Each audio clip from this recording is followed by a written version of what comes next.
Hello ତମେ ଆସିଛ? ଜୁଲି ସେଠିଆ ଦାନ୍ତ ଦେଖେଇ କହିଲା ଆଲୋ ତମେ ଆସିଛ ଆଉ ପାଦେ ଆଗେଇଲେ କଣ କରିବ ତୁମେ? ତ ଗୋଡ଼ ଦିଟାକୁ ବାଡ଼େଇ 18 ଜଣ କରିଦେବେ। ତୁ ତ ଏମିତି କଣ କହୁଛୁ? ସେ ଅଭି ଜାଣିଛି ସେ ଅଭି ସେଇଥିପାଇଁ କହୁଛି ଘର ଭିତରକୁ ଯା ଯା ଘର ଭିତରକୁ। ଭାଉଜ ଭାଉଜ ତମେ କିଛି କହୁନା ଯେ ଭାଉଜ ଏ ସେଇ ପିଲା ଜୁଲି। ଯା ପାଇଁ ମୁଁ ଭାଉଜ ସେ ପୁରା ଆମ ବାହାଘର ବିଷୟରେ ଆମ ଘରକୁ କଥା ହେବାକୁ ଆସିଛନ୍ତି। ତମେ କିଛି କହୁନା କାଇଁ ଭାଉଜ? ସିଏ ହଁ କଣ ଆଜ୍ଞା ପାଇଁ? ଆପଣ ମାନେ ଚାହିଁଲେ କାଲି ଆମେ ମନ୍ଦିରରେ ବାହାରିଛୁ। କିଛି ଖର୍ଚ୍ଚ ପଡ଼ିବନି। ଫୁଲମାଳ ଦିଟା ମୁଁ ନେଇ ଆସିବି। ବ୍ରାହ୍ମଣ ଖର୍ଚ୍ଚ ବି ମୋର। ନାଇଁ ଚୁଲି ତମେ ଲୋକକୁ ଯାହା ଭାବୁଛ ପ୍ରକୃତରେ ସେ ନୁହନ୍ତି। ଇଏ ଯାହା ସବୁ କହୁଛନ୍ତି ତାଙ୍କ ମନର କଥା ନୁହଁ ଚୁଲି, ସବୁ ତାଙ୍କ ମୁହଁର କଥା। ଚୁଲି যা হবার কথা হয়ে গলানি সবু সমস্যার সমাধান আমি করব। দরকার পড়লে মেডিকেল যাই সে অবৈধ সন্তানটাকে মারি দেবো। এই বেইমানটাকে বাহাবা কথা ভুলি যা। ভুলে যাবি কাহিଁକି ভুলি যাবি?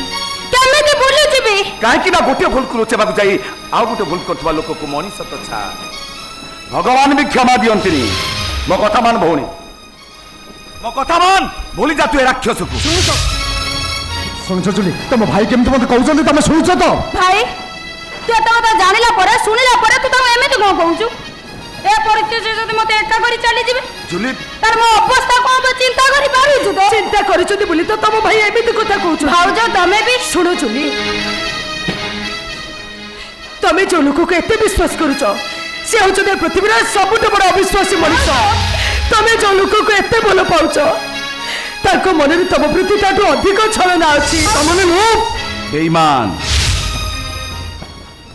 যে ମୋ ଭଉଣୀ ସହିତ ବେଇମାନି କରିଛି। ଶୁଣୁଛ ଜୁଲି?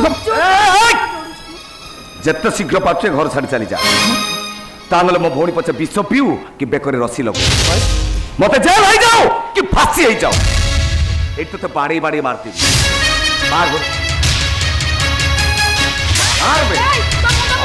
ମୁଁ କିନ୍ତୁ ଜୁଲିକୁ ଲଗେଇ ଉଠି ଯିବିନି। ନା ଯିବିନି ନା ଯିବିନି ମୁଁ।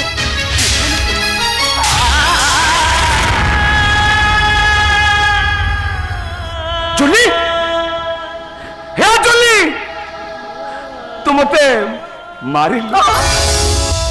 କଣ କହିଲ ତମେ? ଚୁଲି ଚୁଲି ତମ ଉପରକୁ ହାତ ଉଠେଇଛି।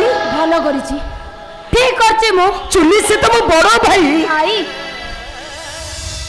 ଭାଇ ହେଇଥିଲେ ଭଉଣୀ ବାଟରେ କଣ୍ଟା ସାଜି ନଥାନ୍ତା। ଚୁଲି ଭାଇ ହେଇଥିଲେ ଭଉଣୀର ଭବିଷ୍ୟତ ସୁଖ ସ୍ୱପ୍ନକୁ ଅଜାଡ଼ି ଦେଇ ନଥାନ୍ତା। ଭାଇ ହେଇଥିଲେ ସେ ମୋ ଅଭିକୁ ମାରି ନଥାନ୍ତା। ମୁଁ ତମକୁ କେମିତି ବୁଝେଇବି? କିଛି ବୁଝେଇବା ଦରକାର ନାହିଁ କି ମୋର କିଛି ବୁଝିବା ଦରକାର ନାହିଁ। ଏବେ ମୁଁ କଣ କରିବି ସେ କଥା ବୁଝି ସାରିଛି। ଆସ ଅଭି ଆମେ ଏବେ ଘର ଛାଡ଼ି ଚାଲିଯିବା। ଆସ। ମାନେ ମାନେ ମୁଁ ଏବେ ମୋ କନ୍ୟାକୁ ସାଥିରେ ନେଇ ଯାଉଛି। ଜୁଲି ଘର ଛାଡ଼ି ଯାଇପାରିବନି। ଯିବି, ଏବେ ଯିବି। ଯିବୁ? ଏଇ ମୁହୂର୍ତ୍ତରେ ଯିବି। ଯିବୁ ତ? ହଁ ଯିବି। ମୋ କଥା ନ ମାନି ତୁ ଘର ଛାଡ଼ି ଚାଲିଯିବୁ? କହିଲି ପରା ଯିବି ଯିବି ଯିବି। ଶୁଣ ଜୁଲି, ତୁ ଯଦି ଏ ଘର ଛାଡ଼ି ଚାଲିଯିବାକୁ ଚାହୁଁଛୁ ତାହେଲେ ଏ ଘରର ଏରୁଣ୍ଡି ବନ୍ଧ ନୁହଁ, ତୋ ଭାଇର ଛାତି ଉପରେ ପାଦ ରଖି ତୁ ଏ ଘର ଛାଡ଼ି ଚାଲି ଯିବୁ ପରା। ଛା ଛା ଛା ଆଲୋ ଯା, ତୋ ଭାଇର ଛାତି ଉପରେ ପାଦ ରଖି ତୁ ଏ ଘର ଛାଡ଼ି ଚାଲି ଯା। ଆସ ଜୁଲି, ତମେ ଯଦି ମତେ ପ୍ରକୃତରେ ଭଲ ପାଉଥାଅ ତେବେ ମୋ ସାଙ୍ଗରେ ଆସ। ନାଇଁ ଚୁଲି, ତମେ ଯାହାକୁ ଭଲ ପାଇବ ବୋଲି ଭାବୁଛ ସେଟା ପ୍ରକୃତରେ ଭଲ ପାଇବା ନୁହଁ। ସେଇଟା ଗୋଟେ ପ୍ରତାରଣା, ସେଇଟା ଗୋଟେ ଛଳନା। ମିଛ, ସବୁ ମିଛ। ଅଭି ମୋ ଜୀବନ, ମୋ ଭବିଷ୍ୟତ, ତାଙ୍କ ସହିତ ମୋ ସମ୍ପର୍କ ଜନ୍ମ ଜନ୍ମର ସମ୍ପର୍କ।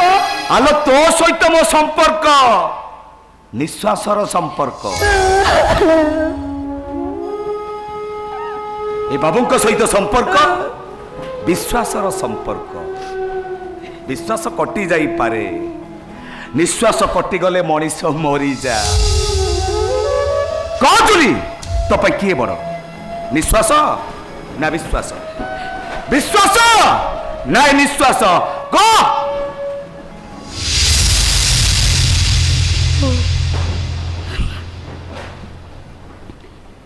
ମୋ ପାଇଁ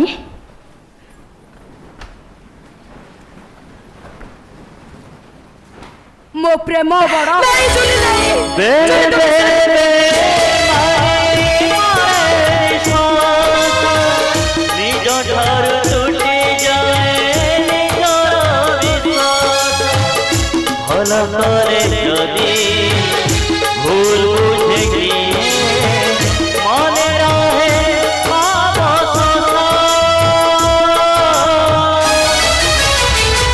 ଚାଲିଗଲା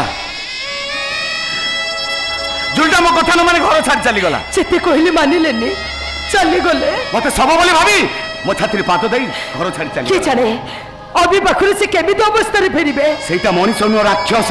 ବିଚାରି ଚୁଲି ସରଳ ବିଶ୍ୱାସୀ ଜାଣିପାରିଲେନି, ଫସି ଗଲେ। କିଛି ଭୁଲ ନଥାଇ ବି ସେ ଶାସ୍ତି ପାଇବେ। ନମିତା ଏଇଟା କାହାର ଦୋଷ? ମୋର ନା ଜୁଲିର। ନାଇଁ, ସେ ବଦମାସ ଅଭିର। ନା ମୋର। ନାଇଁ, ଭୁଲ କହୁଛ ତମେ। ଆଲୋ କୋଉଟା ଭୁଲ କୋଉଟା ଠିକ ଏ ଯେ ମୁଁ କିଛି ବୁଝିପାରୁନି। ଏଠି ସବୁ ଠିକ ଗୁଡ଼ା ମୋ ପାଇଁ ଯେମିତି ଭୁଲ ହେଇଯାଉଛି। ଏଠି ସମସ୍ତେ କହୁଛନ୍ତି ଭଲ କାମ କର, ପର ଉପକାର କର।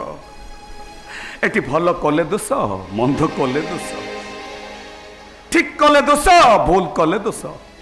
ସେଇଥିପାଇଁ ମୁଁ ଆଉ କାହାକୁ ନୁହଁ, ମୁଁ ନିଜକୁ ପଚାରୁଛି। କହରେ ଗୌର ଦାସ, ଇଏ କାହାର ଦୋଷ?